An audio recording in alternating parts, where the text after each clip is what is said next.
नमस्कार दोस्तों, concept plus academy के ई लर्निंग प्रोग्राम में आपका स्वागत है। दोस्तों, इस वीडियो में हम बात करेंगे आपके एग्ज़ाम में आने वाले महत्वपूर्ण क्वेश्चंस के बारे में। हर एक क्वेश्चन और हर एक ऑप्शन आपके एग्ज़ाम की इम्पोर्टेंस को ध्यान में रख के बनाया गया है। पूरे वीडियो को और प्रत्येक क्वेश्चन को आप बड़े शानदार तरीके से सॉल्व करें। मैं ऐसी आशा करता हूं कि आपके एग्ज़ाम के लिए काफ़ी हेल्पफुल और आपकी स्कोरिंग में भी मदद करेगा। तो आइए दोस्तों, आपके एग्ज़ाम के पर्पज़ से बनाए हुए कुछ महत्वपूर्ण क्वेश्चंस में हम बात करते हैं पहले क्वेश्चन के बारे में। दोस्तों, पहला क्वेश्चन बड़ा आसान, सजीवों का अभिलाक्षणिक गुण है। तो दोस्तों, पहला क्वेश्चन है अभिलाक्षणिक गुण किसका? सजीवों का। 4 ऑप्शन आपके सामने हैं: वृद्धि, ग्रोथ, उत्तेजनशीलता, उपापचय और चौथे ऑप्शन में सभी। बिल्कुल आसान सा क्वेश्चन है दोस्तों। सजीवों का सैलिएंट फीचर, अभिलाक्षणिक गुण क्या है? पहला है वृद्धि, दूसरा है उत्तेजनशीलता, तीसरा है उपापचय और चौथा है सभी। इस क्वेश्चन का जवाब अगर आप देखेंगे तो बड़ा आसान है। सजीव और निर्जीव आपके एग्ज़ाम का सबसे पहला पॉइंट है और सजीवों के लक्षण में 4 महत्वपूर्ण लक्षण होते हैं: वृद्धि, उत्तेजनशीलता, उपापचय और जनन। यहाँ पर मैंने 3 लिख दिए हैं और इस सवाल का जवाब क्या हो जाएगा? डी।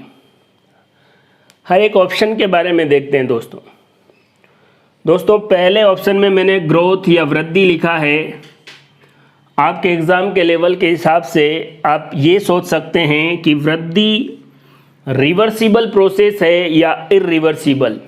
वृद्धि अनुत्क्रमणीय प्रक्रिया है या उत्क्रमणीय प्रक्रिया। दोस्तों, वृद्धि की अगर आप परिभाषा देखें तो सजीवों के शरीर में होने वाली अनुत्क्रमणीय बढ़ोतरी। कहने का मतलब, अगर एक बार वृद्धि हो गई है तो वापस रिवर्सिबल नहीं है। तो पहला और इम्पोर्टेंट कॉन्सेप्ट है, वृद्धि क्या है? इरिवर्सिबल है। पादपों में और जंतुओं में वृद्धि के 2 प्रकार होते हैं: एक्सट्रिंसिक ग्रोथ और इंट्रिंसिक ग्रोथ।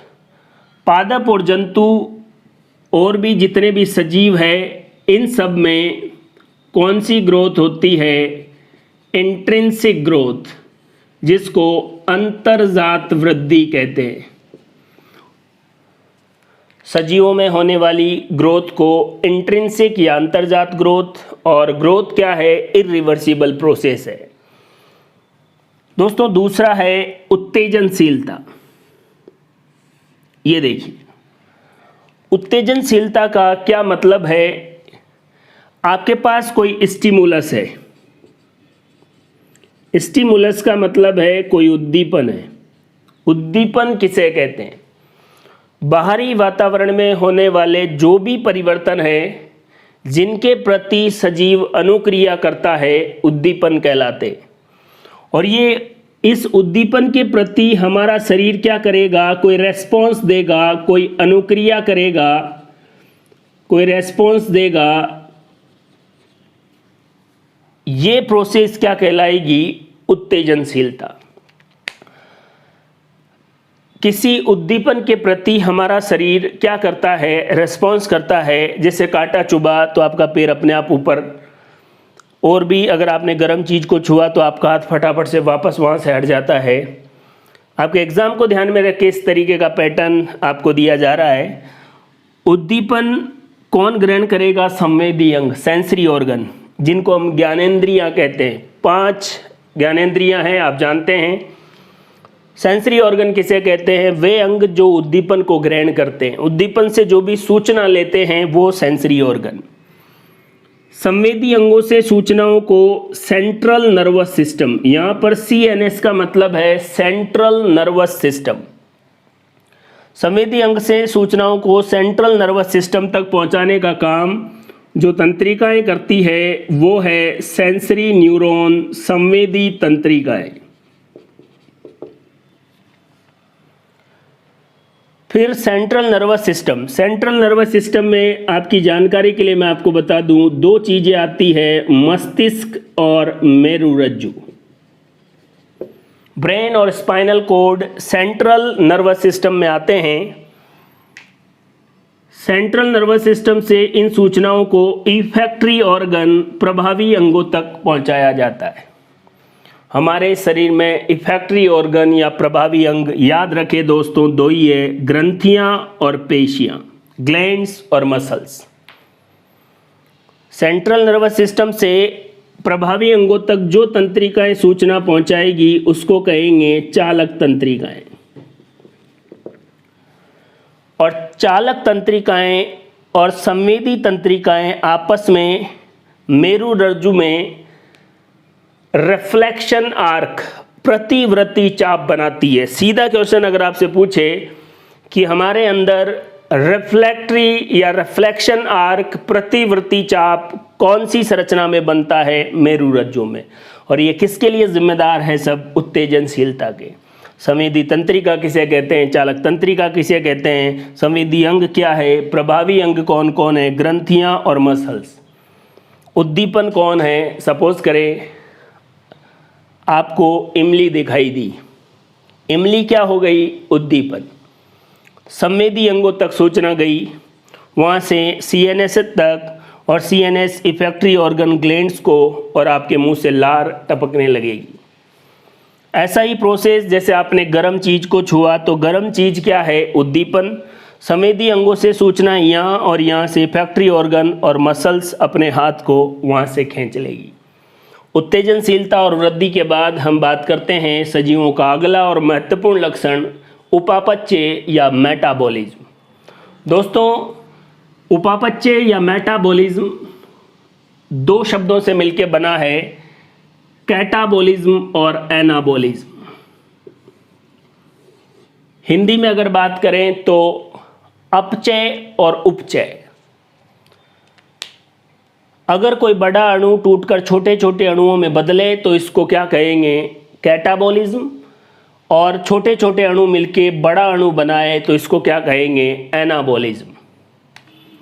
ये देखिए, कैटा का मतलब कटने से आप याद रखें, कोई बड़ी चीज कट गई, इसी को कैटाबॉलिज्म या अपचय। याद रखें, अपचयन नहीं लगाना है आगे। अगर अपचयन हो गया तो रिडक्शन हो जाएगा।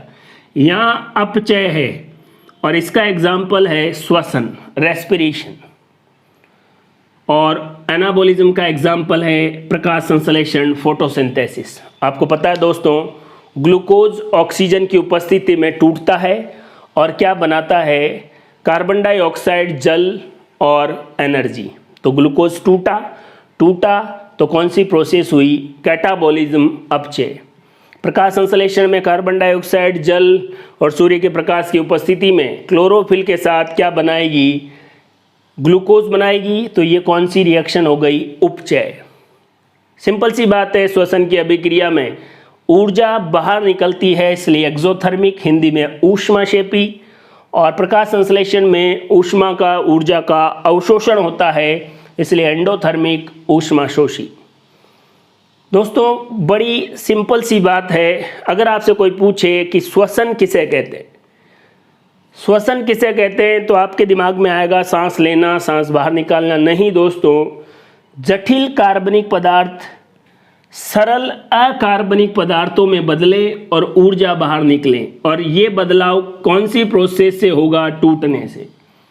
जटिल कार्बनिक पदार्थ टूटकर सरल अकार्बनिक पदार्थ बनाए और ऊर्जा बाहर निकले तो इसको क्या कहा जाएगा? श्वसन। जरूरी नहीं है कि श्वसन ऑक्सीजन की उपस्थिति में ही हो। ऑक्सीजन की अनुपस्थिति में अवायवीय श्वसन, ऑक्सीजन की उपस्थिति में वायवीय श्वसन। तो श्वसन किसे कहते हैं? जटिल कार्बनिक पदार्थ कौन था? ग्लूकोज टूटकर किस में बदल गया? कार्बन डाइऑक्साइड और जल, और साथ में क्या निकलनी चाहिए? ऊर्जा। ऊर्जा बाहर, इसलिए कौन है? ऊष्माक्षेपी अभिक्रिया। प्रकाश संश्लेषण की अभिक्रिया आप जानते हैं, आपने पूरी पढ़ाई की है, और वैसे भी पूरा सिलेबस हम यहाँ कवर नहीं कर रहे हैं। कुछ इंपॉर्टेंट क्वेश्चंस के साथ आपके सिलेबस के महत्वपूर्ण बिंदुओं को ध्यान में रखकर ये वीडियो आपके लिए बनाया गया है। दोस्तों, प्रकाश संश्लेषण में ऑक्सीजन गैस बाहर निकलती है।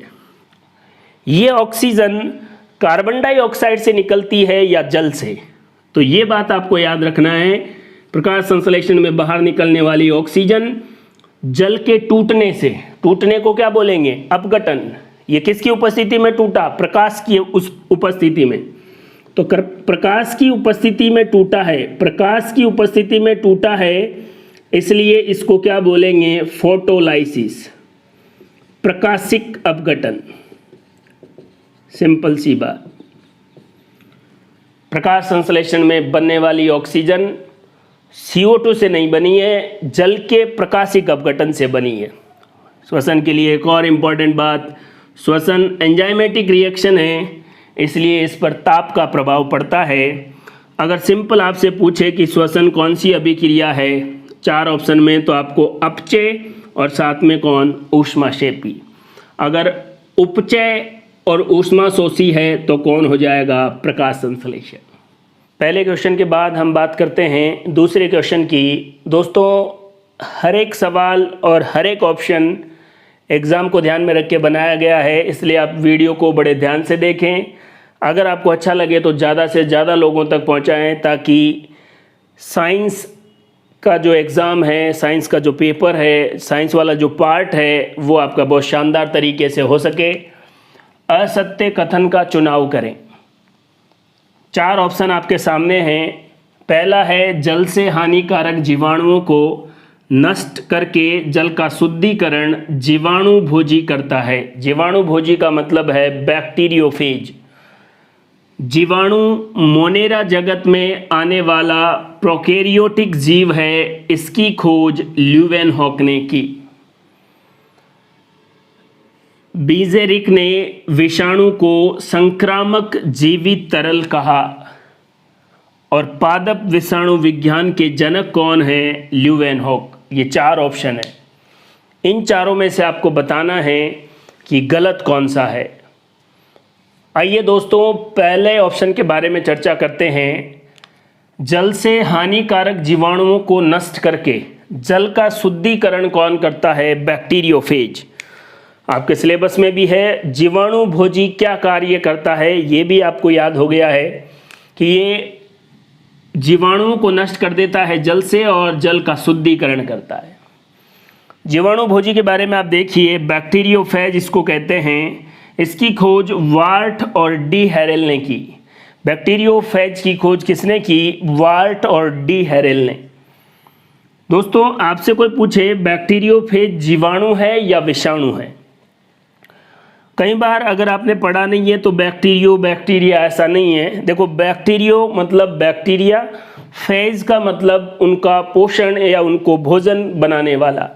तो बैक्टीरिया को खाने वाला क्या है? बैक्टीरियोफेज। और बैक्टीरियोफेज एक प्रकार का क्या है? वायरस है। इस बात को आप ध्यान रखें। बैक्टीरियोफेज जीवाणु है या विषाणु? विषाणु। बायोटेक्नोलॉजी में, जैव प्रौद्योगिकी में आपने नाम सुना होगा प्लाज्मिड, जो आपके वांछित डीएनए को होस्ट कोशिका में, परपोषी कोशिका में पहुंचाता है। उस वाहक के रूप में किसका इस्तेमाल भी किया जाता है? बैक्टीरियोफेज। बायोटेक्नोलॉजी में वेक्टर के रूप में कौन इस्तेमाल किया जा सकता है? बैक्टीरियोफेज। दोस्तों, जीवाणुओं में लैंगिक जनन की 3 विधियां होती है। जीवाणुओं में, बैक्टीरिया में जो रिप्रोडक्शन है वो 2 टाइप से, अलैंगिक जनन और अलैंगिक जनन किस विधि द्वारा? बाइनरी फिजन द्वारा। और लैंगिक जनन की 3 विधियां होती है, ट्रांसफॉर्मेशन रूपांतरण, कॉन्जुगेशन संयुग्मन, ट्रांसडक्शन पारक्रमण। जो ट्रांसडक्शन या पारक्रमण वाली मेथड है उसमें किसका इस्तेमाल होता है? बैक्टीरियोफेज का। जीवाणुओं में लैंगिक जनन की एक विधि है ट्रांसडक्शन पारक्रमण, उस विधि में किसका इस्तेमाल होता है? बैक्टीरियोफेज का। जीवाणु में जनन आपको अच्छे से समझ में आ गया। जीवाणु में जनन, अलैंगिक जनन की विधि बाइनरी फिजन, द्विखंडन, लैंगिक जनन की 3 विधियां। यहाँ से बड़ा इंपॉर्टेंट सवाल आ सकता है चारों देकर कि निम्न में से जीवाणुओं में जनन की लैंगिक विधि नहीं है। तो 3 लैंगिक विधियां हैं, कौन कौन सी? पहली है ट्रांसफॉर्मेशन रूपांतरण, दूसरी है कॉन्जुगेशन संयुग्मन, और तीसरी है पारक्रमण जिसको अंग्रेजी में ट्रांसडक्शन कहते हैं। और इस ट्रांसडक्शन में किसका इस्तेमाल होता है? बैक्टीरियोफेज का। जीवाणु मोनेरा जगत में आने वाला प्रोकैरियोटिक जीव है और इसकी खोज किसने की? ल्यूवेनहोक ने। ये बी ऑप्शन भी सही है, ये सही है, ये हमने बात कर ली है। आइए दोस्तों, जीवाणु, उसके बाद है मोनेरा जगत, उसके बाद है प्रोकैरियोटिक जीव, और जीवाणु की खोज किसने की? ल्यूवेनहोक ने। इसीलिए ल्यूवेनहोक को जीवाणु विज्ञान का जनक, फादर ऑफ बैक्टीरियोलॉजी भी कहा जाता है। एक बात आपको याद आ जानी चाहिए, मोनेरा जगत में जितने भी जीव आते हैं वो प्रोकैरियोटिक जीव आते हैं, और प्रोकैरियोट और यूकैरियोट में डिफरेंस आप पढ़ चुके होंगे। अगर न्यूक्लियस के चारों तरफ अगर झिल्ली नहीं है, नेक्ड डीएनए है, तो उसको प्रोकैरियोट, और केंद्रक के चारों ओर केंद्रक झिल्ली पाई जाए तो उसको यूकैरियोट। प्रोकैरियोट में जो राइबोसोम है वो 70S प्रकार का होता है, और यूकैरियोट में 80S प्रकार का होता है। तो जीवाणु मोनेरा जगत में आएगा, और मोनेरा जगत में जो भी आएगा वो आएगा प्रोकैरियोटिक। आपसे 4 जगत ऑप्शन में दे दे और फिर पूछे कि निम्न में से कौन से जगत में प्रोकैरियोटिक जीव आते हैं, तो आपको याद रखना है केवल और केवल मोनेरा है जिसमें प्रोकैरियोटिक जीवों को शामिल किया गया है। जीवाणु की खोज किसने की? ल्यूवेनहोक ने। और फादर ऑफ बैक्टीरियोलॉजी भी कौन है? ल्यूवेनहोक। ये जगत के बारे में अगर थोड़ी सी कॉन्सेप्ट अपन क्लियर करें तो आइए दोस्तों यहाँ पर बात करते हैं। आपने पढ़ा होगा 5 जगत अवधारणा, 5 किंगडम क्लासिफिकेशन। अगर आप पूरा वीडियो बड़े ध्यान से देखेंगे, हर एक क्वेश्चन और उसके ऑप्शन को आपकी तैयारी के अकॉर्डिंग सोचेंगे, आपको ये पता लगेगा कि आपकी तैयारी कितनी हो चुकी है। हर एक लाइन आपको ये एहसास कराएगी कि आपने अब तक साइंस में चीज़ों को कैसे पढ़ा है। कोई भी चीज़ डीपली नहीं है, आपके सिलेबस को ध्यान में रख के बनाई गई है, और हर एक लाइन और हर एक क्वेश्चन को देखकर आपको पता लगेगा कि द HG कॉन्सेप्ट और कॉन्सेप्ट प्लस एकेडमी आपके एग्ज़ाम की प्रिपरेशन में आपकी कैसे मदद कर सकते हैं। आपके एग्ज़ाम के पर्पज़ से जो वीडियो है रिलेटेड, जो आपके एग्ज़ाम से रिलेटेड जो वीडियो है वो कॉन्सेप्ट प्लस एकेडमी के यूट्यूब चैनल पर और ऐप पर अपलोडेड है। अगर किसी भी टॉपिक में आपको कोई कन्फ्यूज़न है तो आप वहाँ पर भी देख सकते हैं। दोस्तों, मैं बात कर रहा था कि मोनेरा जगत में प्रोकैरियोटिक जीवों को शामिल किया गया। बड़ा आसान सा सवाल, 4 ऑप्शन निम्न में से कौन से जगत में प्रोकैरियोटिक जीवों को शामिल किया जाता है? तो मोनेरा। 5 जगत अवधारणा, 5 किंगडम क्लासिफिकेशन किसने दिया? RH विटेकर ने। अब तक आप 5 किंगडम, 5 जगत याद करते आए हैं, वही मैं आपको आज बता रहा हूँ। मोनेरा, प्रोटिस्टा, फंजाई, प्लांटी और एनिमेलिया। लेकिन दोस्तों, बड़ी आसान सी बात ये भी है, सबसे पहले वैज्ञानिकों ने 2 जगत बनाए, पादप और जंतु। उनको इस पृथ्वी पर जो भी जीव मिले पादपों में और जंतुओं में विभाजित कर दिया। उसके बाद फिर कुछ ऐसे जीव आए जिनमें पादपों के भी लक्षण थे और जंतुओं के भी लक्षण थे।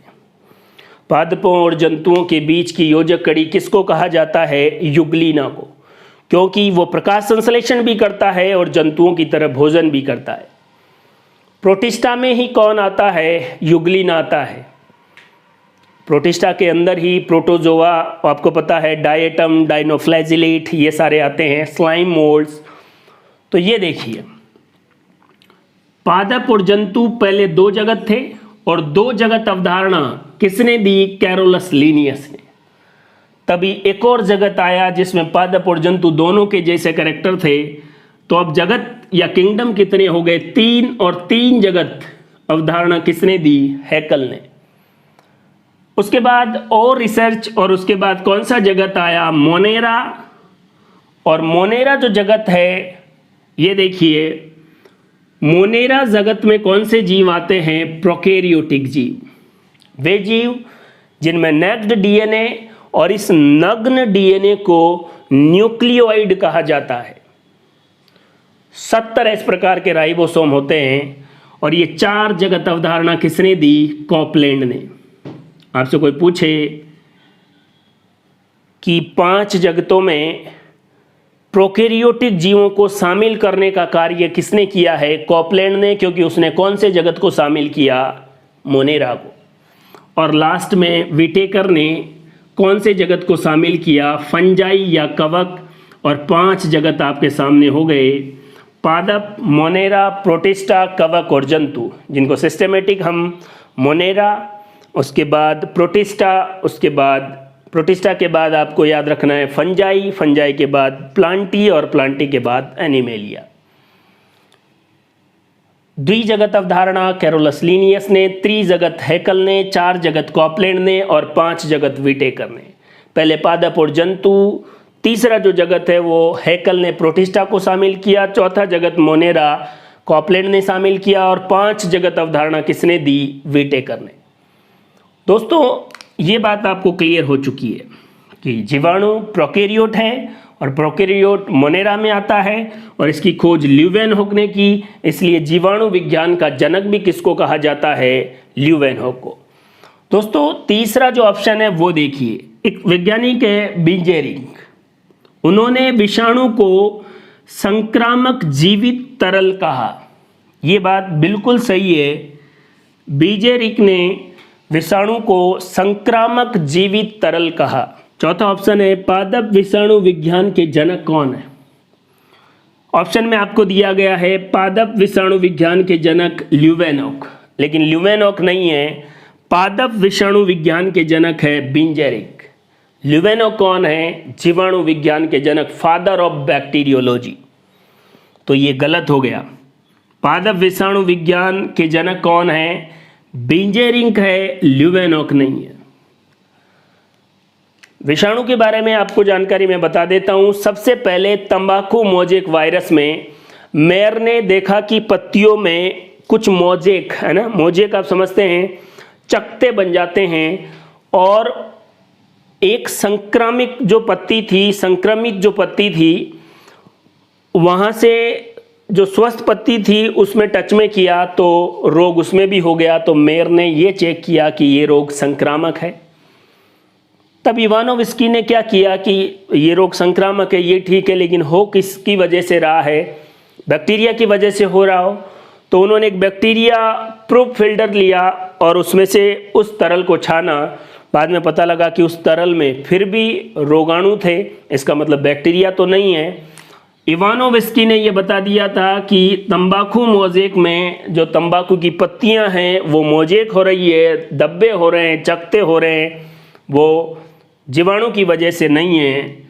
और इसीलिए इवानोव्स्की को विषाणु की खोज का श्रेय दिया जाता है। वायरस की खोज किसने की? इवानोव्स्की ने।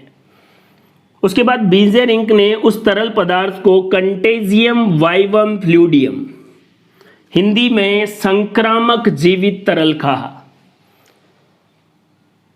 बीजेरिक ने उस तरल पदार्थ के लिए जो शब्द इस्तेमाल किया वो आपको याद रखना है, संक्रामक जीवित तरल, कंटेजियम वाइवम फ्लूइडियम। एक बड़ी महत्वपूर्ण बात, तंबाकू मोजेक वायरस के क्रिस्टल स्टेनले नामक वैज्ञानिक ने बनाए। और एक इम्पॉर्टेंट बात आप यहाँ पर यह भी याद रख लें, किसी भी पदार्थ के क्रिस्टल बनाना क्रिस्टलाइजेशन या क्रिस्टलीकरण कहलाता है। और क्रिस्टलीकरण कौन सी प्रक्रिया है, कौन सा प्रक्रम है? भौतिक प्रक्रम है, फिजिकल प्रोसेस है, केमिकल प्रोसेस नहीं है। दूसरे क्वेश्चन के बाद हम बात करते हैं तीसरे और महत्वपूर्ण क्वेश्चन के बारे में। वही सवाल, निम्न में से या निम्नलिखित कथनों में से असत्य कथन का चुनाव करें। 4 ऑप्शन में से आपको बताना है कौन सा ऑप्शन गलत है। पहला ऑप्शन, प्रकाश संश्लेषण की प्रकाशिक अभिक्रिया लाइट रिएक्शन हरित लवक ग्रेना में होती है। प्रकाश संश्लेषण फोटोसिंथेसिस के टाइम 2 रिएक्शन होती है, लाइट रिएक्शन और डार्क रिएक्शन। ये पूछ रहा है प्रकाशिक अभिक्रिया कहाँ होती है। दूसरा, प्रकाश संश्लेषण एक रेडॉक्स अभिक्रिया है। रेडॉक्स अभिक्रिया किसको कहते हैं? वह अभिक्रिया जिसमें अपचयन और उपचयन मतलब ऑक्सीकरण उपचयन को अपन क्या कह सकते हैं, ऑक्सीकरण। तो ऑक्सीकरण और अपचयन, ऑक्सीडेशन और रिडक्शन दोनों साथ साथ हो, वो रेडॉक्स अभिक्रिया है। और ये कह रहा है कि प्रकाश संश्लेषण में CO2 का रिडक्शन अपचयन और H2O का ऑक्सीकरण ऑक्सीडेशन होता है। क्या ये बात सही है? तीसरा है, लाइकेन और राइजोबियम जीवाणु सहजीवी संबंध का उदाहरण है। सहजीवी संबंध को अंग्रेजी में सिम्बायोसिस या सिम्बायोटिक रिलेशनशिप कहते हैं। तो लाइकेन और राइजोबियम जीवाणु सहजीवी संबंध का उदाहरण है। और चौथा और आखिरी ऑप्शन है, अंधेरे में रखी हुई पत्ती आयोडीन परीक्षण देती है। ये 4 ऑप्शन है, हर एक ऑप्शन को बड़े ध्यान से देखना है और आपको आपका जवाब सोचना है। आइए दोस्तों, इस सवाल को और इसके हर एक ऑप्शन के बारे में चर्चा करते हैं। प्रकाश संश्लेषण की 2 रिएक्शन, लाइट रिएक्शन और dark reaction. Light reaction grana में होती है और डार्क रिएक्शन स्ट्रोमा में होती है। स्ट्रोमा क्या है? हरित लवक के अंदर जो तरल पदार्थ होता है वो स्ट्रोमा है। और इस डार्क रिएक्शन को ही C3 साइकिल या केल्विन साइकिल कहा जाता है। ये देखिए, इसी केल्विन साइकिल में रूबिस्को एंजाइम का इस्तेमाल होता है। पृथ्वी पर सबसे ज़्यादा मात्रा में पाई जाने वाली प्रोटीन कौन सी है? रूबिस्को। याद रखें दोस्तों, जितने भी एंजाइम हैं सारे के सारे क्या है? प्रोटीन। सारे के सारे प्रोटीन क्या है? वो एंजाइम नहीं है। ये जो कथन है ये कई बार पूछा गया है। सभी एंजाइम प्रोटीन है, सही है। सभी प्रोटीन एंजाइम है ऐसा ज़रूरी नहीं है। तो C3 साइकिल यही डार्क रिएक्शन है। ये कहाँ होगी? क्लोरोफिल या हरित लवक या क्लोरोप्लास्ट के स्ट्रोमा में। दोस्तों, हरित लवक को अंग्रेजी में क्लोरोप्लास्ट कहते हैं और क्लोरोफिल को पर्णहरित कहते हैं। तो बात समझ में आ गई। इसका मतलब ये पहला ऑप्शन सही है। प्रकाश संश्लेषण की लाइट रिएक्शन कहाँ होती है? ग्रेना में। और डार्क रिएक्शन क्लोरोप्लास्ट के कहाँ होगी? स्ट्रोमा में। हरित लवक का मतलब है क्लोरोप्लास्ट और क्लोरोफिल का मतलब है पर्णहरित। तो लाइट रिएक्शन ग्रेना में और डार्क रिएक्शन स्ट्रोमा में, और इसी डार्क रिएक्शन को C3 साइकिल भी कहते हैं। दोस्तों, दूसरा ऑप्शन देखिए, प्रकाश संश्लेषण एक रेडॉक्स अभिक्रिया है। प्रकाश संश्लेषण एक रेडॉक्स अभिक्रिया है और रेडॉक्स अभिक्रिया आप जानते हैं ऐसी अभिक्रिया जिसमें ऑक्सीकरण और अपचयन साथ साथ हो। ऑप्शन आपको खुद बता रहा है, CO2 का अपचयन और H2O का ऑक्सीकरण होता है। दोस्तों, एग्जाम में सवाल किसी भी पैटर्न में पूछा जाए, लेकिन इस पूरे वीडियो में हमने जो 20 क्वेश्चन बनाए हैं, अगर आपने अच्छे से पढ़े हैं और हर एक ऑप्शन को आपने अच्छे से समझा है, तो कहीं ना कहीं आपके एग्जाम में आने वाला सवाल आपके रडार में होगा। रेडॉक्स रिएक्शन, आपसे मान लो ये प्रकाश संश्लेषण में जल का होता है, तो आपको लिखना ऑक्सीकरण। CO2 का क्या होता है? रिडक्शन, अपचयन। देख लीजिए, प्रकाश संश्लेषण 6CO2 12H2O, सूर्य के प्रकाश की उपस्थिति में क्लोरोफिल ये है। इस क्लोरोफिल को हिंदी में पर्णहरित कहते हैं और ये हरित लवक को अंग्रेजी में क्लोरोप्लास्ट कहते हैं। ये देखिए क्या बना? ग्लूकोज, ऑक्सीजन और जल। ये मैं आपको बता चुका हूं। प्रकाश संश्लेषण में बनने वाली ऑक्सीजन किससे बनी है? जल से।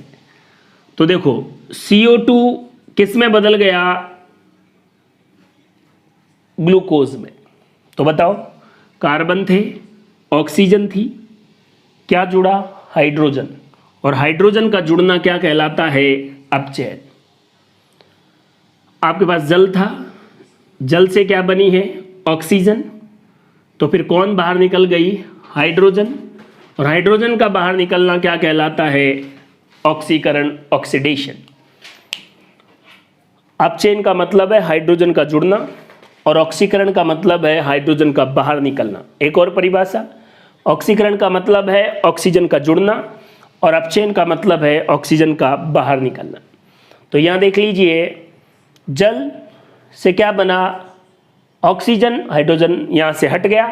हट गया, मतलब इसका क्या, हाइड्रोजन का हटना क्या हो गया, ऑक्सीकरण। दोनों एक साथ हो रहा है, इसलिए प्रकाश संश्लेषण रेडॉक्स रिएक्शन है। एक बड़ी महत्वपूर्ण बात मैं आपको यहाँ बता देता हूँ, इस पर्णहरित के अंदर कौन सा रंग, हरा रंग, और इसके अंदर कौन सा तत्व पाया जाता है, मैग्नीशियम। हीमोग्लोबिन में कौन सा तत्व पाया जाता है, आयरन, और क्लोरोफिल या पर्णहरित में कौन सा पाया जाता है, मैग्नीशियम। प्रकाश संश्लेषण के बारे में मैं आपको बता चुका हूं, लेकिन ये आपके एग्जाम के पर्पज से काफ़ी महत्वपूर्ण बात है, एक बार और बता रहा हूं। प्रकाश संश्लेषण एनाबोलिक, उपचय और ऊष्माशोषी एंडोथर्मिक रिएक्शन है, और ऑक्सीडेशन और रिडक्शन के आधार पर इसमें दोनों ही होते हैं। CO2 का रिडक्शन होता है, H2O का ऑक्सीकरण या ऑक्सीडेशन होता है, इसलिए फोटोसिंथेसिस रेडॉक्स रिएक्शन है। दूसरा ऑप्शन सही। दोस्तों, लाइकेन और राइजोबियम जीवाणु सहजीवी संबंध का उदाहरण है, इस बारे में बात करते हैं। लाइकेन क्या है, कवक और शैवाल का सहजीवी संबंध। दोस्तों, सहजीवी संबंध क्या है, दो जीव आपस में साथ साथ रहे और दोनों को फायदा हो, यही सहजीवी संबंध है। दुनिया में कोई भी रिलेशन हो, सारे के सारे सिम्बायोसिस है। कोई आपके साथ तभी रहेगा जब उसका फायदा होगा। दो जीव आपस में साथ साथ कब रहेंगे, जब एक दूसरे को फायदा हो। तो लाइकेन किसका सहजीवी संबंध है, कवक और शैवाल का। दोस्तों, कवक क्या करता है, इसको जल अवशोषित करके देता है, और शैवाल प्रकाश संश्लेषण द्वारा खाना बना के इसको देता है। बड़ी महत्वपूर्ण बात यह है कि शैवाल दास या नौकर का काम करता है और कवक इसमें राजा या स्वामी की तरह व्यवहार करता है। कई बार पूछा जाता है। राइजोबियम जीवाणु कौन से पादपों में पाया जाता है, लेग्यूमिनेसी पादपों की जड़ों में। लेग्यूमिनेसी पादपों की जड़ों में ये नाइट्रोजन स्थिरीकरण करता है, N2 फिक्सेशन करता है। N2 फिक्सेशन, नाइट्रोजन स्थिरीकरण किसे कहते हैं, वातावरण की नाइट्रोजन को अमोनिया में बदलना। दोस्तों, वातावरण की नाइट्रोजन को अमोनिया में बदलने का काम राइजोबियम जीवाणु। इस जीवाणु में एक एंजाइम होता है, वो करता है नाइट्रोजिनेज एंजाइम। नाइट्रोजिनेज एंजाइम कहाँ पाया जाएगा, राइजोबियम जीवाणु में, और ये क्या करेगा, वातावरण की नाइट्रोजन को अमोनिया में बदलेगा। और वातावरण की नाइट्रोजन को अमोनिया में बदलना, या ये जो प्रोसेस है, यही N2 फिक्सेशन है। फिर आपके दिमाग में यूँ आना चाहिए कि सर ये लेग्यूमिनेसी पादपों की जड़ों में क्यों होता है, कहीं और हो जाए।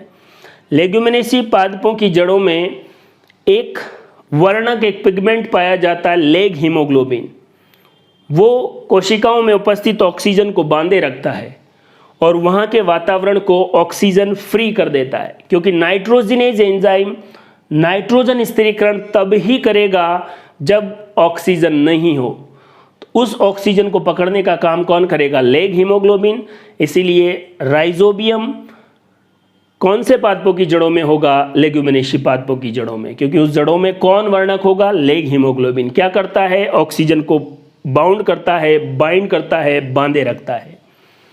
नाइट्रोजन स्थिरीकरण करने वाला एंजाइम कौन है, नाइट्रोजिनेज, किसमें होता है, राइजोबियम जीवाणु में। इसका मतलब दोनों किसका एग्जाम्पल है, सिम्बायोटिक रिलेशनशिप का। अंधेरे में रखी हुई पत्ती आयोडीन परीक्षण देती है। ये देखिए दोस्तों, आयोडीन परीक्षण क्या है, आप ये जानते हैं और नहीं जानते हैं तो ये रहा। पेड़ पौधे अपना भोजन प्रकाश संश्लेषण द्वारा बनाते हैं, इसलिए इनको ऑटोट्रोप या स्वयंपोषी कहते हैं। प्रकाश संश्लेषण की प्रक्रिया में क्या बना है, ग्लूकोज। जो ग्लूकोज एक्स्ट्रा बना है वो स्टोरेज या संचयी हो जाता है, किस में, पत्तियों में, और किस रूप में, स्टार्च के रूप में। हम जो खाना खाते हैं वो पाचन के बाद ग्लूकोज में, और एक्स्ट्रा ग्लूकोज ग्लाइकोजन में बदल जाता है और लीवर में स्टोर रहता है। ऐसे ही पादपों में जो एक्स्ट्रा ग्लूकोज है वो ग्लाइकोजन में नहीं, स्टार्च में बदलता है, और ये कहाँ स्टोर रहता है, पत्तियों में। अब एक पत्ती जिसने प्रकाश संश्लेषण किया है, इसका मतलब उसमें स्टार्च स्टोरेज होगा। एक विलयन है आयोडीन विलयन। जैसे ही इस विलयन में उस पत्ती को डुबोया जाएगा, जहाँ जहाँ स्टार्च है वहाँ वहाँ काला या नीला रंग होगा। आयोडीन विलयन जहाँ पर भी स्टार्च है पत्ती को काला या नीला कर देगा। आपके ऑप्शन में क्या है, एक पत्ती जो अंधेरे में रखी हुई, अब अंधेरे में रखी हुई तो प्रकाश संश्लेषण नहीं कर रही है। अब प्रकाश संश्लेषण नहीं कर रही है तो उसमें क्या नहीं बनेगा, ग्लूकोज, और अगर ग्लूकोज नहीं बनेगा तो स्टार्च भी नहीं स्टोरेज होगा। जब स्टार्च स्टोरेज नहीं होगा तो आयोडीन विलयन में डालने पर रंग काला या नीला नहीं होगा, और काला या नीला नहीं हो रहा है इसका मतलब आयोडीन परीक्षण नहीं दे रही है। तो क्या अंधेरे में रखी हुई पत्ती आयोडीन परीक्षण देती है? नहीं, क्योंकि बहुत दिनों तक पत्ती अंधेरे में रहेगी तो प्रकाश संश्लेषण बहुत दिनों से नहीं हुआ है, तो स्टार्च के रूप में भोजन का संग्रहण नहीं हुआ है। आयोडीन परीक्षण कब देगी? जब पत्ती में स्टार्च हो तो आयोडीन विलयन में काला या नीला रंग, अगर स्टार्च है नहीं तो वो आयोडीन परीक्षण नहीं देगी। तीसरा सवाल, हर एक पॉइंट बड़ा महत्वपूर्ण, बड़े ध्यान से देखें। फिर क्वेश्चन के बाद हम बात करते हैं चौथे क्वेश्चन के बारे में, वही असत्य कथन का चुनाव करें। 4 ऑप्शन में से आपको कौन सा गलत है ये देखना है। हर सवाल को देखने के बाद आपको लगेगा कि क्या रीट में ऐसे सवाल आएंगे? दोस्तों, रीट में ये सवाल आएगा इस बात की श्योरिटी नहीं है, लेकिन पूरा वीडियो देखने के बाद जो कंटेंट आपके पास होगा उसमें से सवाल डेफिनेट आएगा। हर चीज़ को, हर ऑप्शन को बिल्कुल क्लियरिटी के साथ आपके सामने रखा है। कॉन्सेप्ट को क्लियर करना ही कॉन्सेप्ट प्लस एकेडमी का काम है। HG कॉन्सेप्ट और कॉन्सेप्ट प्लस एकेडमी यही काम कर रहे हैं। दोस्तों, 4 ऑप्शन में से कौन सा गलत है? आइए, पहला ऑप्शन, प्लांट सेल पादप कोशिका में दोहरी झिल्ली युक्त 3 कोशिकांग होते हैं। पादप कोशिका में जितने भी सेल ऑर्गेनेली कोशिकांग होते हैं उनमें से डबल मेम्ब्रेन कितने होते हैं? ऑप्शन आपको बता रहा है 3।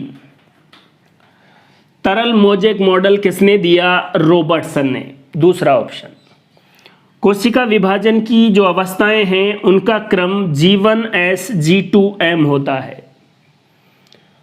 चौथा और आखिरी, किण्वन कृत्रिम माध्यम में भी हो सकता है, लेकिन अवायवीय श्वसन एनएरोबिक रेस्पिरेशन जीवित सेल में ही होगा। आइए दोस्तों, 4 ऑप्शन को क्लियर करते हैं। आप अपना दिमाग लगाएं, कौन सा गलत है, कौन सा सही है। क्वेश्चन हार्ड है, क्वेश्चन आसान है, इस बात को आपको सोचना नहीं है। आपको ये सोचना है कंटेंट और कॉन्सेप्ट आपके सामने जो है वो आपके एग्ज़ाम, आपके सिलेबस को अच्छे से पढ़ के और फिर बनाए गए हैं। आप वीडियो को बड़े ध्यान से देखेंगे, जितने ज़्यादा व्यूज़ कमेंट होंगे ऐसे क्वेश्चन और बनाए जाएंगे। झिल्ली विहीन, देखिए मैं आपको पहले ऑप्शन के बारे में बता रहा हूँ। कोशिका में कुछ जो सेल ऑर्गेनेली कोशिकांग होते हैं वो झिल्ली विहीन होते हैं, मेम्ब्रेनलेस। कुछ में सिंगल या यूनिट मेम्ब्रेन होती है और कुछ में डबल मेम्ब्रेन होती है। मैं आपको बता रहा हूँ झिल्ली विहीन कोशिकांग कौन कौन है। राइबोसोम, केंद्रिका जिसको न्यूक्लियोलस कहते हैं, और तारकाय जिसको सेंट्रियोल कहते हैं। इस केंद्रिका के बारे में एक और बात याद रख लें, केंद्रिका की खोज किसने की? फोंटाना ने। राइबोसोम प्रोकैरियोट में 70S और यूकैरियोट में 80S।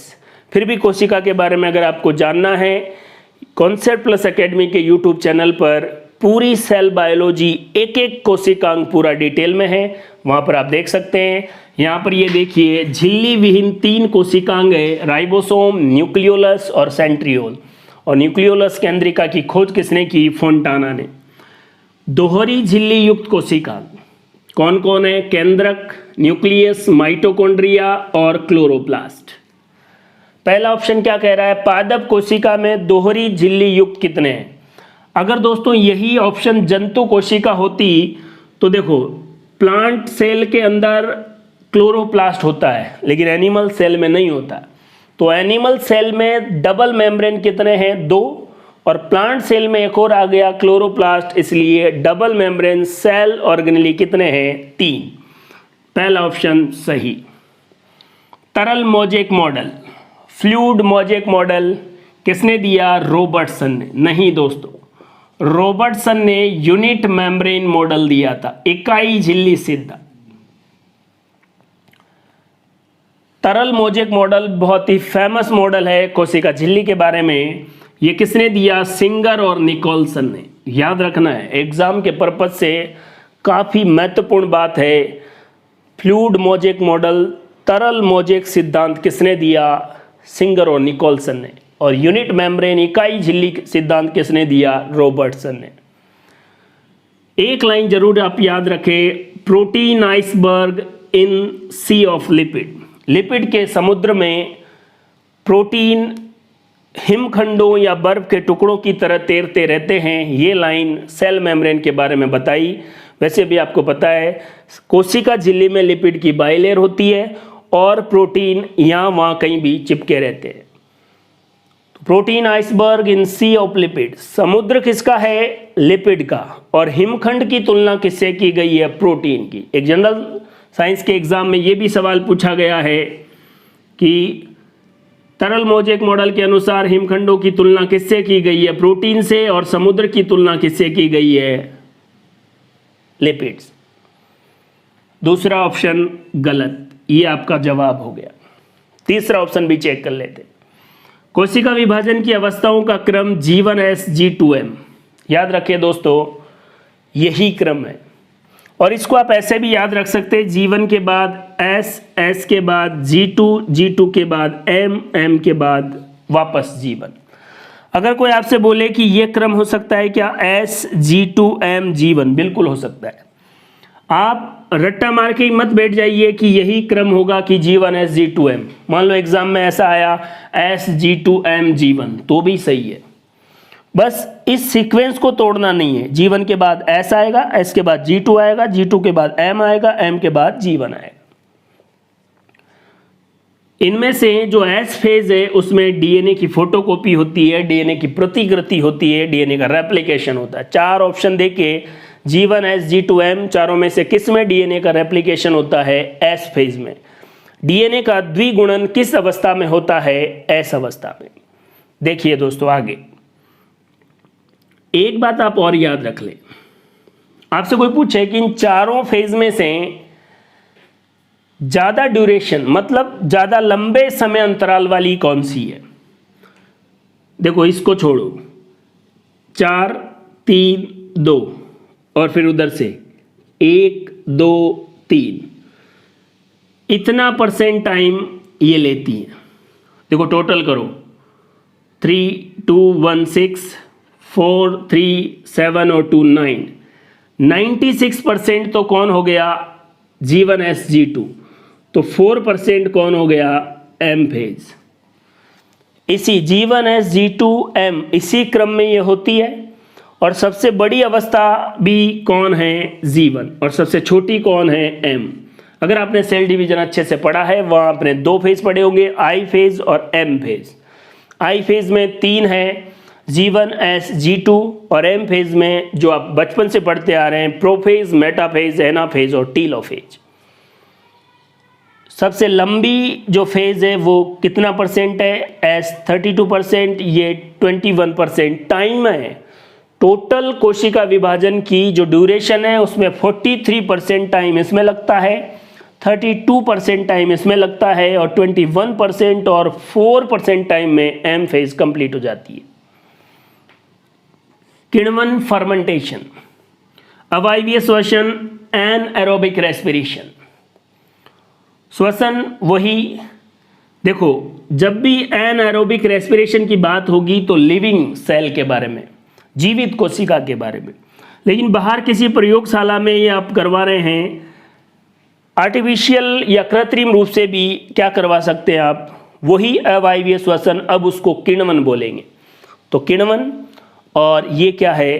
किण्वन एक प्रकार का अवायवीय श्वसन ही है जो कौन से माध्यम में होगा? कृत्रिम माध्यम में। किण्वन की, या इसको अंग्रेजी में फर्मेंटेशन, इसकी खोज किसने की? Louis Pasteur. किण्वन की खोज किस वैज्ञानिक ने की? लुईस पाश्चर ने। कब की?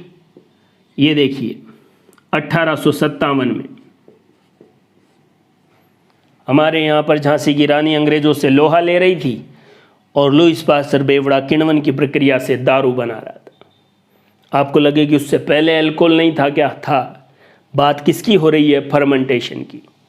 और हमें क्या करना है? हिस्ट्री नहीं पढ़नी है, केवल साइंस, आपके एग्ज़ाम के इम्पोर्टेंट कॉन्सेप्ट। किण्वन प्रक्रिया के द्वारा ये अल्कोहल बनाया जाता है। अल्कोहल का फॉर्मूला क्या है? C2H5OH, जिसको एथिल अल्कोहल कहते हैं। पीने में यही काम आ रहा है। अगर मैथिल अल्कोहल, मिथाइल अल्कोहल का इस्तेमाल हुआ, वो जहरीला होता है। अल्कोहल कौन सी प्रक्रिया द्वारा? किण्वन, और किण्वन के लिए किसका इस्तेमाल होता है? Saccharomyces cerevisiae.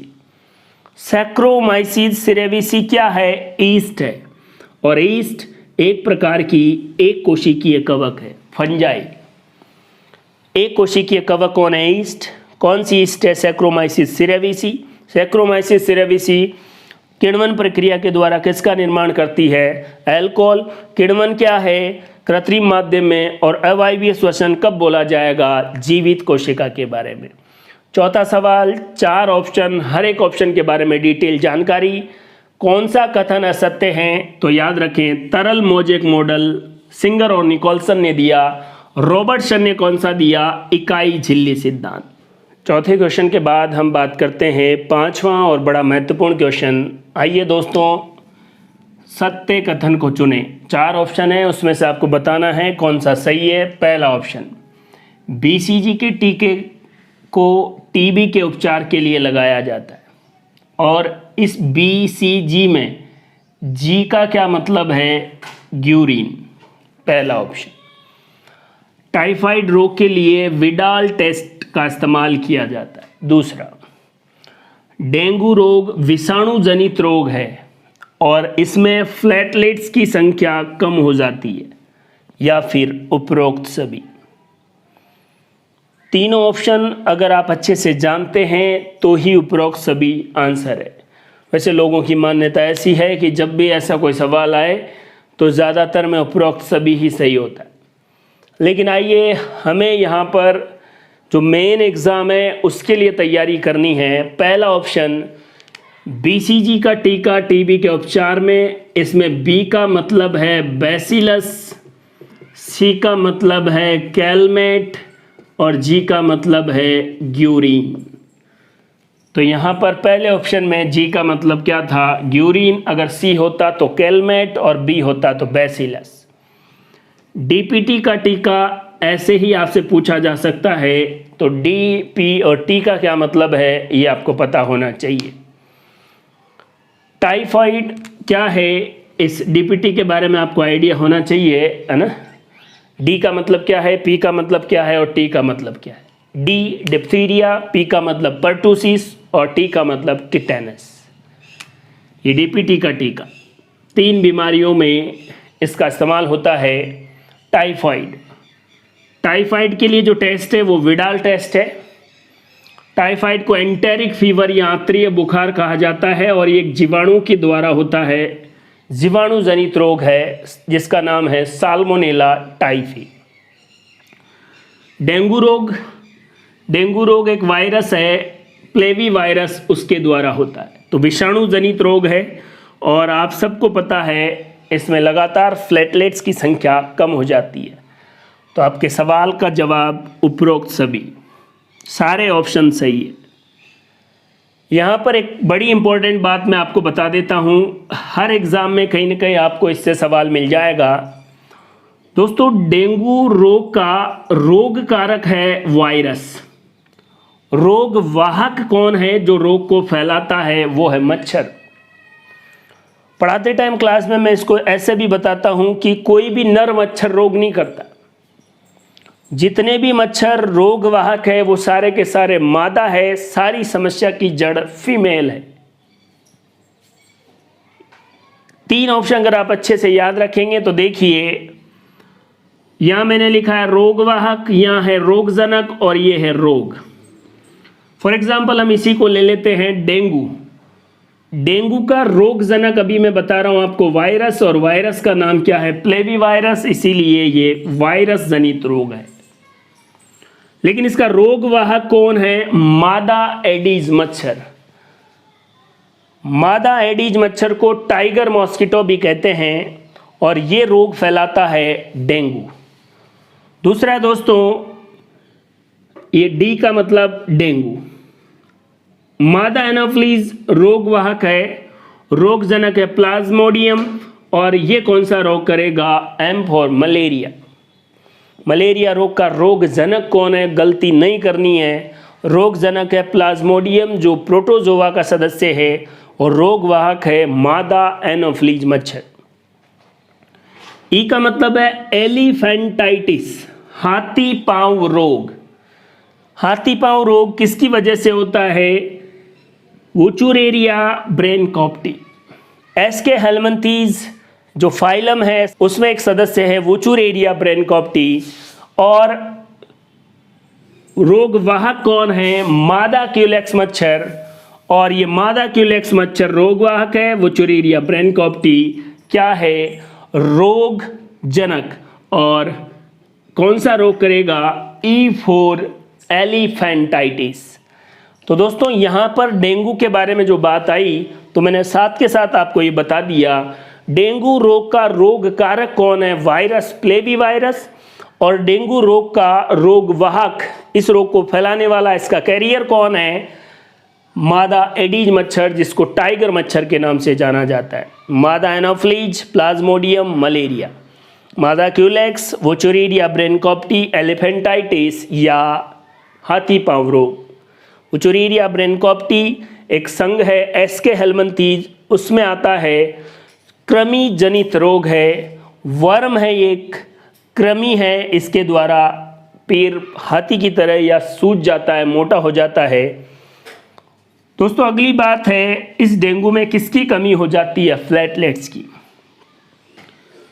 प्लेटलेट सामान्य कितनी होती है ये भी आपको आइडिया होना चाहिए, 1.5 लाख से 4.5 लाख पर mm³ में। अगर डेंगू हो जाए तो प्लेटलेट्स आपकी 70,000 पर mm³ तक जा सकती है। दोस्तों इससे भी कम हो जाए, ज़्यादा कम हो जाए तो फिर तो आदमी की मृत्यु भी हो सकती है। एक नॉर्मल सी बात है, यहाँ तक पहुँचे इसका मतलब आपको डेंगू है। सामान्य 1.5 लाख से 4.5 लाख तक। प्लेटलेट्स ये क्या है दोस्तों? रक्त का थक्का जमाने में मदद करती है। ब्लड की क्लोटिंग के लिए कौन जिम्मेदार है? प्लेटलेट्स।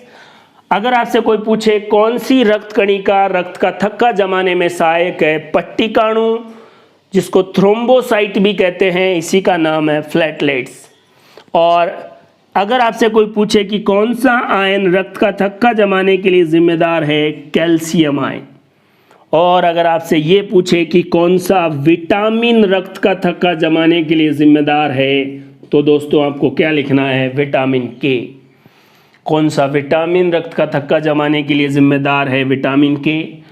कौन सा आयन रक्त का थक्का जमाने के लिए जिम्मेदार है? कैल्शियम। कौन सी रक्त कणिका रक्त का थक्का जमाने के लिए जिम्मेदार है? प्लेटलेट्स। सामान्य प्लेटलेट्स कितनी होती है? 1.5 लाख से 4.5 लाख पर mm³। और डेंगू हो जाए तो कहाँ तक पहुँच जाती है? 70,000 पर mm³ तक। रोगवाहक कौन है? रोगजनक कौन है? और 3 बीमारियों के बारे में। दोस्तों 5वें क्वेश्चन के बाद हम बात करते हैं 6ठे और 7वें क्वेश्चन के बारे में। दोस्तों 6ठा क्वेश्चन है, निम्न को सुमेलित कीजिए, ए ऑप्शन और बी। एस्कॉर्बिक अम्ल, थायमीन, कैल्सीफेरॉल, साइनोकोबालेमिन।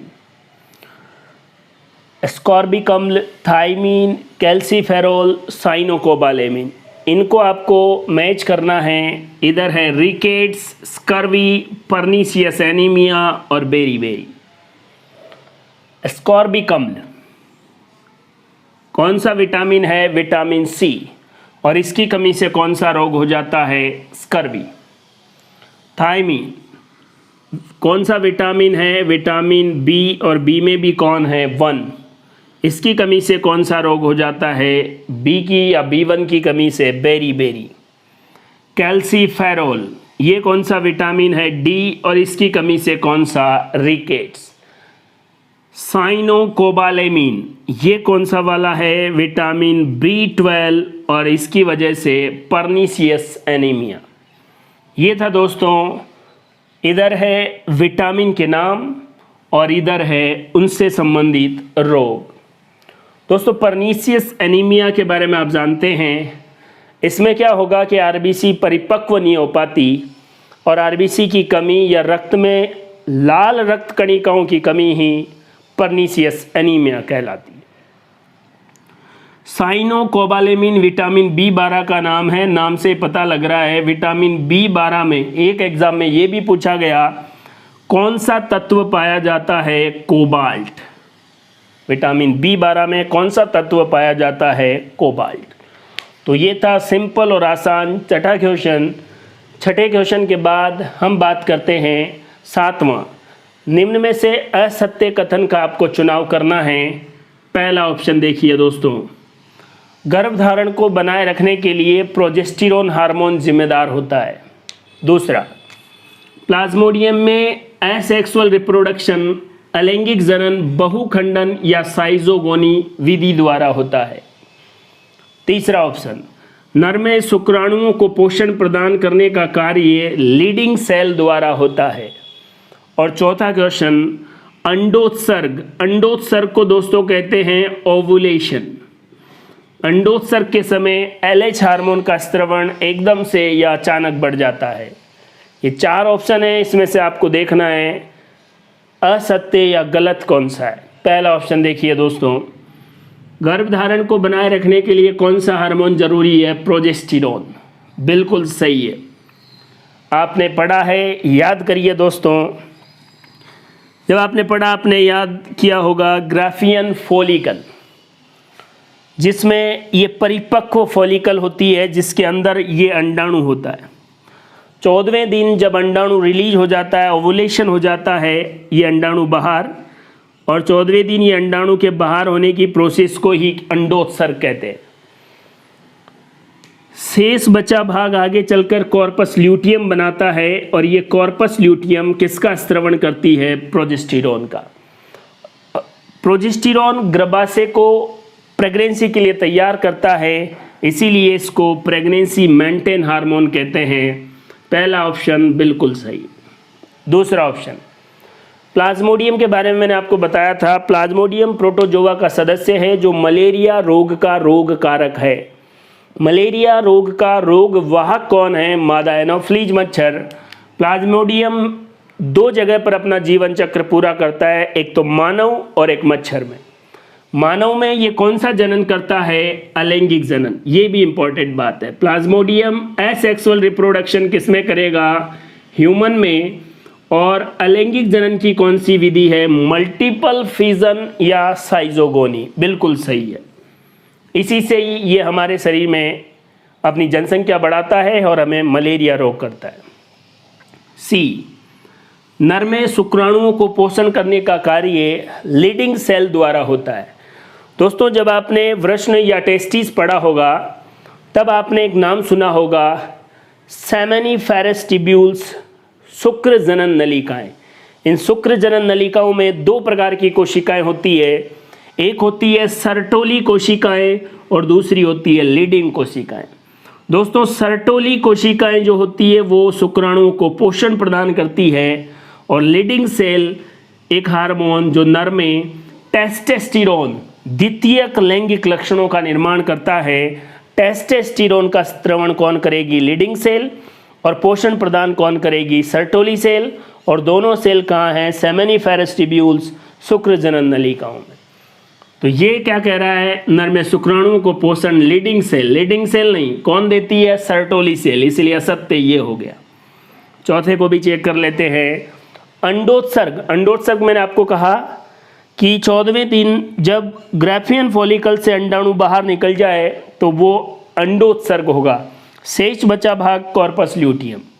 अंडोत्सर्ग के समय LH हार्मोन, ल्यूटिनाइजिंग हार्मोन का स्त्रवण अचानक से बढ़ जाता है। देखिए दोस्तों 28 दिन का जो मेंस्ट्रुअल साइकिल है उसमें 14वें दिन ये देखिए अचानक से LH की सीक्रेशन या स्त्रवण बढ़ जाती है। इसी को LH सर्ज कहा जाता है और इसी दिन अंडोत्सर्ग होता है और ये है 14वें दिन। ये था 7वां क्वेश्चन। छठे और 7वें क्वेश्चन और उनके ऑप्शन आपको क्लियर है। अच्छे तरीके से हर एक क्वेश्चन की आप अच्छे से तैयारी करते रहिए।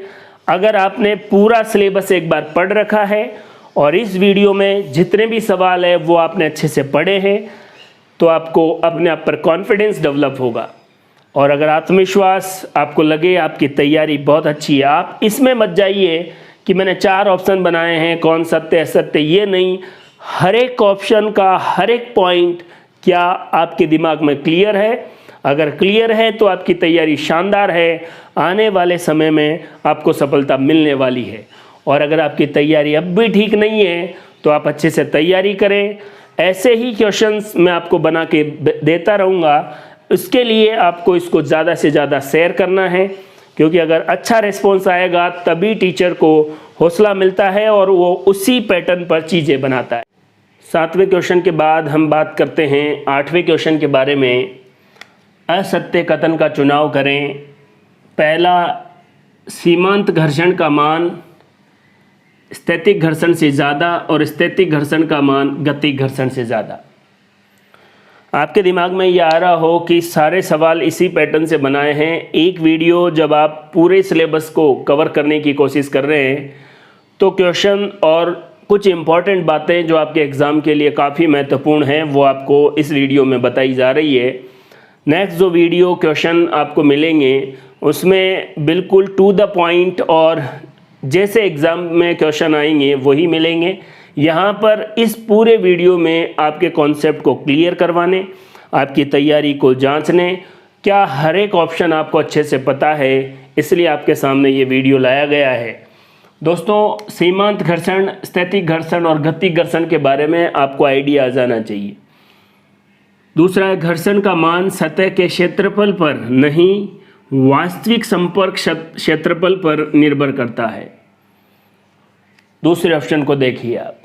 हर एक ऑप्शन आपके कॉन्सेप्ट को आपने अब तक क्या पढ़ा है, क्या एग्ज़ाम के पर्पज से पढ़ा है, ये सारी चीज़ें आपके दिमाग में क्लियर कर देगा। अल्टरनेट करंट, प्रत्यावर्ती धारा प्रवाहित करने पर चुंबकत्व गुण नष्ट हो जाते हैं। और लास्ट है संरक्षी बल, जिसका कार्य पथ पर निर्भर करता है, प्रारंभिक और अंतिम बिंदु पर नहीं, उसे क्या कहा जाएगा? संरक्षी बल। ये 4 ऑप्शन है, आपको इसमें से गलत का चुनाव करना है। कौन सा कथन असत्य है? हर एक कथन के बारे में बात करते हैं। सीमांत घर्षण का मान स्थैतिक घर्षण से ज़्यादा और स्थैतिक घर्षण का मान गतिक घर्षण से ज़्यादा। दोस्तों यहाँ देखिए, जब भी कोई वस्तु, ये कोई सतह है, इस पर ये वस्तु रखी हुई है, अगर ये वस्तु स्थिर अवस्था में है तो इस पर लगने वाला घर्षण बल स्थैतिक घर्षण बल होगा। आपने देखा होगा कि जब भी कोई वस्तु रुकी हुई है तो अगर आप उसको गतिशील अवस्था में लाना चाहते हैं तो कुछ बल लगाएंगे, एक लिमिट तक आप उसको आगे गतिशील नहीं कर सकते, और उसके बाद एक बार अगर वो गति करना शुरू कर दिए तो फिर कोई दिक्कत वाली बात नहीं है, फिर पहले जो आपने बल लगाया था उससे कम बल लगाना पड़ेगा। इसका मतलब जब वस्तु स्थिर अवस्था में थी तब घर्षण बल ये। सीमांत घर्षण का मतलब है लिमिटिंग फ्रैक्शन मैक्सिमम। अगर आपने इससे ज़्यादा बल लगाया तो वो गतिशील हो जाएगी, तो जब आपने वो बल लगाया उस समय जो घर्षण लग रहा है वो है सीमांत घर्षण। चरम अवस्था पे, क्रांतिक अवस्था पे और गतिशील में लगने वाला घर्षण बल ये रहा। तो आपको ये चीज़ याद रखनी है, लिमिटिंग, उसके बाद स्टैटिक, और सबसे कम घर्षण कब होगा? जब वस्तु गतिशील अवस्था में हो। घर्षण का मान सतह के क्षेत्रफल पर नहीं, वास्तविक संपर्क क्षेत्रफल पर निर्भर करता है। आपके पास ये कोई वस्तु थी, अगर आप इसको ऐसे ही सतह पर रखते तो ये इसकी पूरी सतह का क्षेत्रफल है। आपने इस पर पहिए लगा दिए, इस वस्तु की सतह का क्षेत्रफल तो ये पूरा है, लेकिन संपर्क सतह का क्षेत्रफल इतना सही, तो घर्षण भी क्या होगा? कम होगा। पहिए क्यों लगाए गए? घर्षण को कम करने के लिए। और घर्षण कम का मतलब है वास्तविक संपर्क क्षेत्रफल आपने क्या कर दिया? कम कर दिया। प्रत्यावर्ती धारा प्रवाहित करने पर चुंबकत्व गुण नष्ट हो जाते हैं। देखते हैं, अगर आपको चुंबक के गुण नष्ट करने हैं तो हथौड़े से पीट कर, गर्म करके, और AC का मतलब है अल्टरनेट करंट द्वारा। इसका मतलब ये बात भी सही है, ये बात भी सही है और ये बात भी सही है। चौथी और आखिरी बात आपके एग्जाम के पर्पज से काफ़ी महत्वपूर्ण, कंजर्वेटिव फोर्स या संरक्षी बल किसे कहते हैं? यहां पर जो कथन दिया गया है वो गलत है। कंजर्वेटिव फोर्स का मतलब है जिसके द्वारा किया गया कार्य पथ पर निर्भर नहीं करता है। किस पर निर्भर करेगा? प्रारंभिक और अंतिम बिंदु पर। तो ये गलत कथन क्यों था? क्योंकि इसने ये बोल रखा था कि कंजर्वेटिव फोर्स किसको कहेंगे? जिसमें कार्य पथ पर निर्भर करता है, तो वो तो असंरक्षित बल हो जाएगा। यहाँ पर संरक्षी बल किसको कहेंगे? जिसके द्वारा किया गया कार्य पथ पर निर्भर नहीं करता, प्रारंभिक और अंतिम बिंदु पर निर्भर करता है। ये देखिए, कंजर्वेटिव फोर्स किसको कहेंगे? जिसके द्वारा किया गया कार्य का आपको पता है बल इंटू विस्थापन, और ये इसका डॉट प्रोडक्ट है, इसलिए कार्य कौन सी राशि है? अदिश राशि है। बिल्कुल सिंपल सा सवाल है दोस्तों, लेकिन एग्जाम में आ सकता है। निम्न में से अदिश राशि है। देखो, बल क्या है? सदिश राशि। विस्थापन क्या है? सदिश राशि। लेकिन कार्य क्या है? अदिश राशि। ये देखिए, और कंजर्वेटिव फोर्स द्वारा किया गया कार्य पथ पर निर्भर नहीं करेगा, प्रारंभिक और अंतिम बिंदु पर निर्भर करेगा। पथ का मतलब है कहीं से भी जाएं, लेकिन यहाँ पहुँच गया तो किया गया कार्य प्रारंभिक और अंतिम बिंदु के बीच की दूरी के लिए निकाला जाएगा। चार ऑप्शन के बारे में आप क्लियर हो चुके हैं। एक बड़ी इंपॉर्टेंट बात, जितने भी केंद्रीय बल है वो संरक्षी बल होते हैं।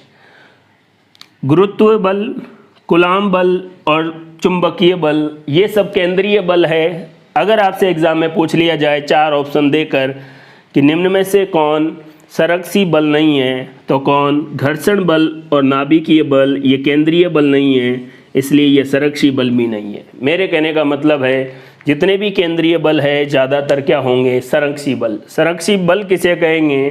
जिस बल के द्वारा किया गया कार्य पथ पर नहीं, प्रारंभिक और अंतिम बिंदु पर निर्भर करे। दोस्तों, 8वें क्वेश्चन के बाद हम बात करते हैं 9वें क्वेश्चन के बारे में।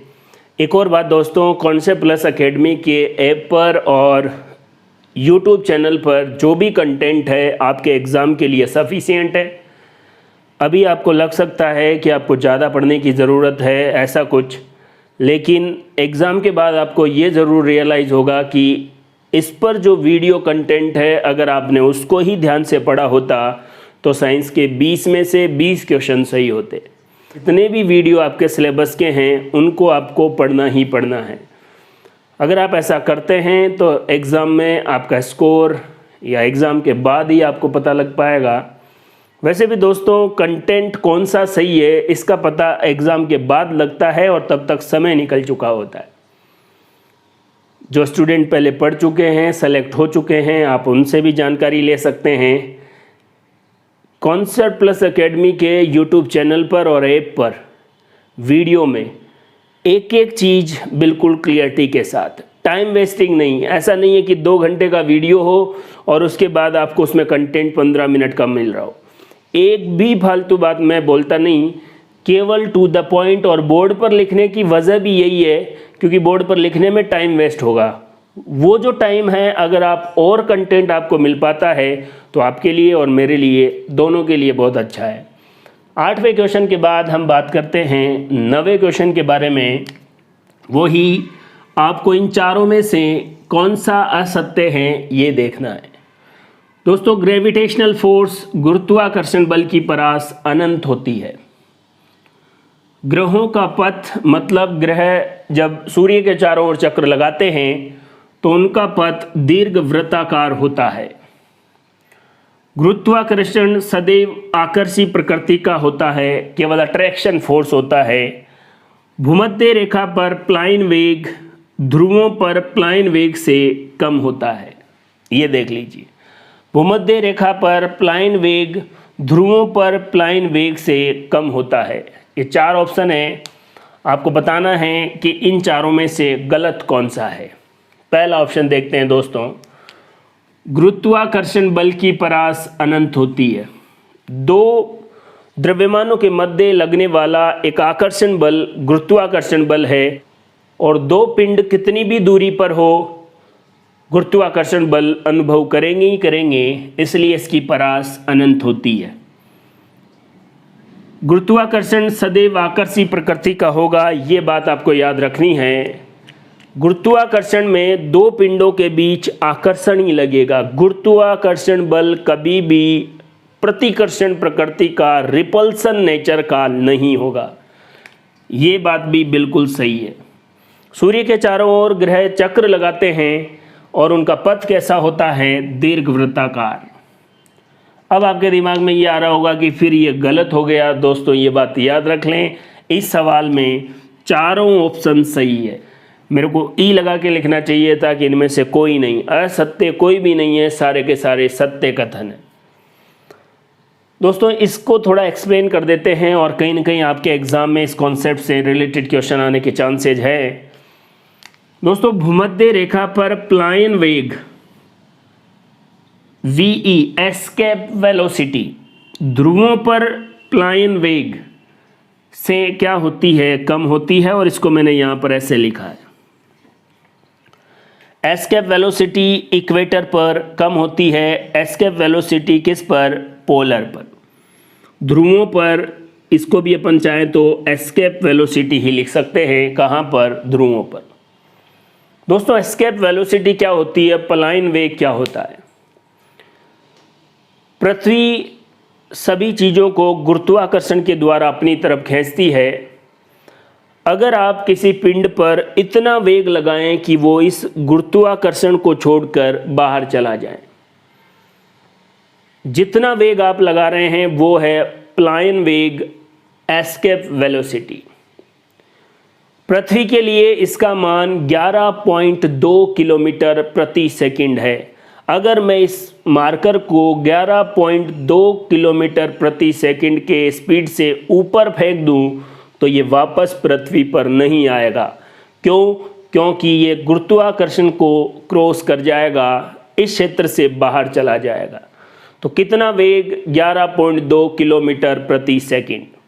देखिए दोस्तों, तो कहाँ पर, भूमध्य रेखा पर प्लायन वेग कम है, मतलब अगर आप भूमध्य रेखा से किसी पिंड को ऊपर भेजना चाहते हैं तो कम वेग लगाना पड़ेगा, ध्रुवों से भेजना चाहते हैं तो ज़्यादा वेग लगाना पड़ेगा। इसका मतलब अगर आपको कोई उपग्रह भेजना है तो आप उपग्रह भेजने के लिए जो केंद्र बनाएंगे, सेंटर बनाएंगे, वो कहाँ बनाएंगे, जहाँ पर प्लायन वेग कम हो।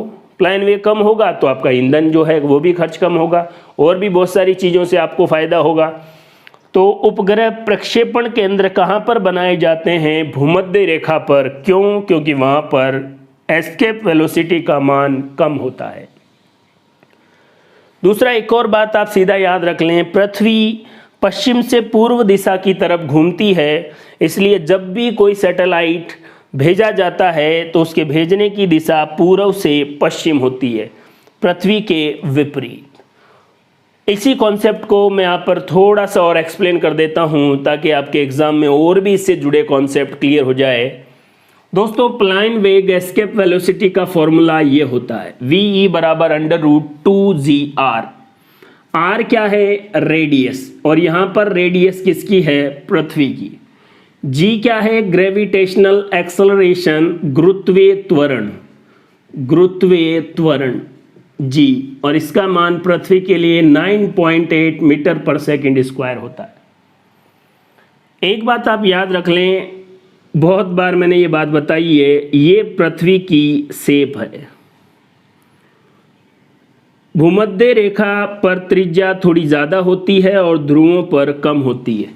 कहने का मतलब पूरी गोल नहीं है, थोड़ी सी ऐसे चपटी होगी ताकि ध्रुवों पर त्रिज्या कम और भूमध्य रेखा पर त्रिज्या ज़्यादा। ये देखो, E का मतलब इक्वेटर, P का मतलब पोल। पृथ्वी की त्रिज्या भूमध्य रेखा पर ज़्यादा होती है।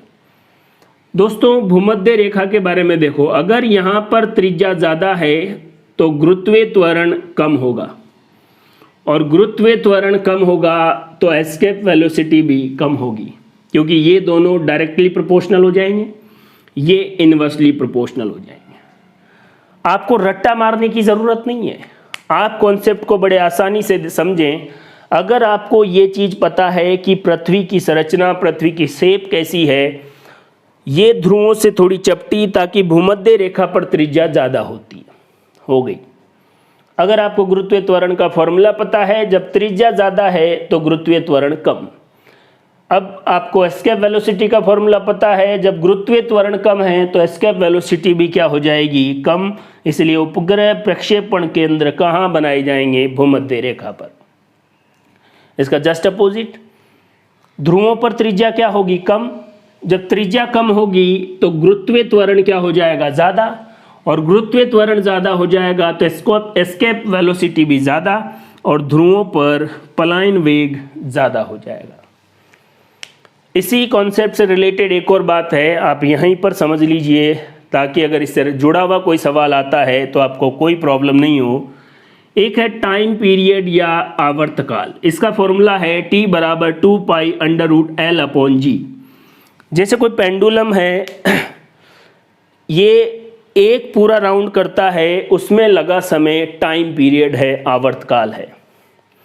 इस पेंडुलम की लंबाई L है और g वही है ग्रेविटेशनल एक्सेलरेशन, गुरुत्वीय त्वरण।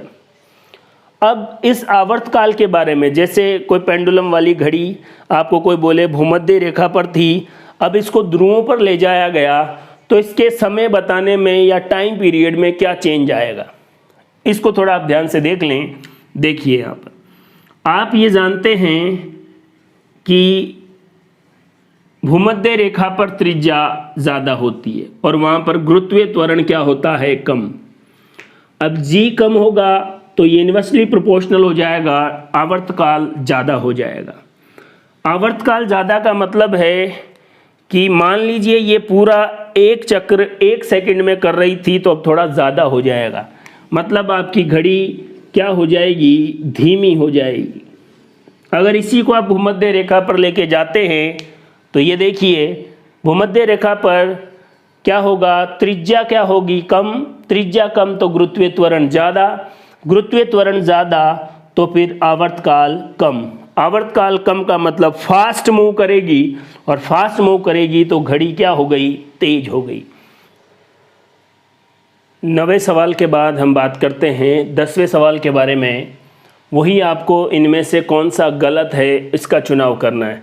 दोस्तों मैं फिर कह रहा हूँ, आपको हर एक ऑप्शन और उससे जुड़े कॉन्सेप्ट पर ध्यान देना है, ताकि आपके एग्ज़ाम में आने वाला सवाल आपसे आसानी से सॉल्व हो सके। थर्मोस्टेट क्या है, ऐसा परिपथ है, स्विच है जो ऊष्मा की मात्रा के आधार पर ऑन ऑफ होता है। थर्मोस्टेट नाम से ही पता लग रहा है ऊष्मा के आधार पर ऑन ऑफ होगा, ये बिल्कुल सही है। इसको मैंने यहाँ पर हल्का सा बताया भी है कि अगर ऊष्मा ज़्यादा तो स्विच ऑफ हो जाता है और ऊष्मा कम तो स्विच ऑन हो जाता है। पहला ऑप्शन बिल्कुल सही है। जल का असामान्य प्रसार होता है, बिल्कुल दोस्तों, जल का असामान्य प्रसार होता है, ये भी बिल्कुल सत्य है। आइए जल के असामान्य प्रसार को पढ़ते हैं। दोस्तों काफ़ी महत्वपूर्ण है जल का असामान्य विस्तार, जिससे सवाल कैसे भी पूछे जा सकते हैं। एक बार यहाँ पर नज़र डालिए, आपको आइडिया लगेगा। एक बात और मैं आपको बता दूँ, हर एक कॉन्सेप्ट या पूरे वीडियो को देखने के बाद अगर आपने अच्छे से तैयारी की है तो आपको खुद को रियलाइज़ हो जाएगा कि कंटेंट आपके एग्ज़ाम के अकॉर्डिंग बिल्कुल शानदार है। दोस्तों जल का असामान्य प्रसार यहाँ पर देखिए, 0 डिग्री तापमान है डिग्री सेल्सियस, अगर 4 डिग्री सेल्सियस तक होगा तो जल का संपीड़न होता है। कण पास पास आते हैं, मतलब घनत्व क्या होगा, ज़्यादा। इसका मतलब क्या है दोस्तों, 4 डिग्री सेंटीग्रेड पर जल का घनत्व सबसे ज़्यादा होता है। आपने सीधा ये सवाल देखा भी होगा। 4 डिग्री से लेकर 14.5 डिग्री सेल्सियस तक जल का प्रसार होता है, मतलब घनत्व क्या हो जाता है, कम। 14.5 से 15.5 डिग्री सेल्सियस तक न जल का प्रसार होता है न संपीड़न होता है, नियत रहता है, घनत्व भी क्या रहेगा, कांस्टेंट। दोस्तों जब भी आपने विशिष्ट ऊष्मा पढ़ी होगी, आपने परिभाषा किसी भी बुक में देखी हो, यही लिखा रहता है कि यदि जल के तापमान को 14.5 डिग्री से 15.5 डिग्री सेल्सियस बढ़ाना है, उस समय उसको दी गई ऊष्मा विशिष्ट ऊष्मा है। कई बार बच्चे सवाल पूछते हैं कि ये तापमान 14.5 से 15.5 डिग्री सेल्सियस ही क्यों लिया जाता है सर? तो आज आपको क्लियर हो जाना चाहिए, इस तापमान के दौरान जल का घनत्व नियत रहता है। आगे देखिए, 15.5 के बाद 100 डिग्री सेंटीग्रेड तक प्रसार होता है, घनत्व में कमी आती है। असामान्य प्रसार का मतलब कभी संपीड़न, कभी प्रसार, कभी नियत, फिर प्रसार। इसलिए जल का प्रसार कैसा माना जाता है? असामान्य। जल का घनत्व सबसे ज़्यादा कब होता है? 4 डिग्री सेंटीग्रेड पर। नियत कब होता है? 14.5 डिग्री सेल्सियस से 15.5 डिग्री सेल्सियस तक। दोस्तों अगला है विशिष्ट ऊष्मा। पानी की ज़्यादा, उससे कम बर्फ़ की, सबसे कम वाष्प की। बिल्कुल सही है। इसको याद रखने के लिए आप ये याद रख लें, घनत्व के आधार पर विशिष्ट ऊष्मा का क्रम डिसाइड होगा। सबसे ज़्यादा घनत्व पानी का, उससे कम बर्फ़ का और उससे कम वाष्प का। जिसका घनत्व सबसे ज़्यादा उसकी विशिष्ट ऊष्मा भी ज़्यादा। चौथा ऑप्शन, 1 जूल 4.2 कैलोरी के बराबर होता है, ये असत्य है, आपका जवाब हो जाएगा। असत्य कथन कौन सा होगा? इसलिए आपका जवाब ये वाला हो जाएगा। ये सही नहीं है, तो आपका आंसर ये है। ये मैंने यहाँ पर उल्टा लिख दिया। अब बच्चे हमेशा कंफ्यूज भी होते रहते हैं, इसलिए आप बड़े ध्यान से देख लीजिए। 1 कैलोरी में 4.2 जूल होते हैं, 1 जूल में 4.2 कैलोरी नहीं होते। तो दोस्तों ये थे आपके एग्ज़ाम से संबंधित 10 क्वेश्चन। 10 और क्वेश्चन आपको पता है आपके एग्ज़ाम में 20 क्वेश्चन किसके आएंगे? विज्ञान के, साइंस के, जिसमें फिजिक्स, केमिस्ट्री, बायोलॉजी सब आ जाएंगी, और 10 क्वेश्चन टीचिंग मेथड के होंगे। 20 क्वेश्चन का पूरा एक कॉन्सेप्ट, पूरा एक वीडियो, 20 क्वेश्चन का पूरा एक पेपर आपके सामने होगा। इस वीडियो में मैंने केवल 10 क्वेश्चन ही आपको बताए हैं। अगर आपको ये पैटर्न अच्छा लगता है, ज़्यादा से ज़्यादा इस वीडियो को शेयर करें, चैनल को सब्सक्राइब करें। इस वीडियो की पॉपुलैरिटी पर ही डिपेंड करेगा कि आगे आपको आने वाले 10 सवाल प्रोवाइड किए जाएं और इसी आधार पर विज्ञान के और पेपर सॉल्व करवाए जाएं।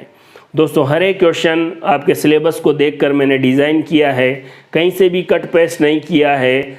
आप हर एक ऑप्शन को अच्छे से पढ़ें, अपनी तैयारी को और शानदार बनाएं, लेकिन साथ में कॉन्सेप्ट प्लस एकेडमी के यूट्यूब चैनल को सब्सक्राइब करें, ज़्यादा से ज़्यादा शेयर करें, ताकि आने वाले 10 सवाल और मॉडल पेपर आपको प्रोवाइड हो सके। थैंक यू, धन्यवाद।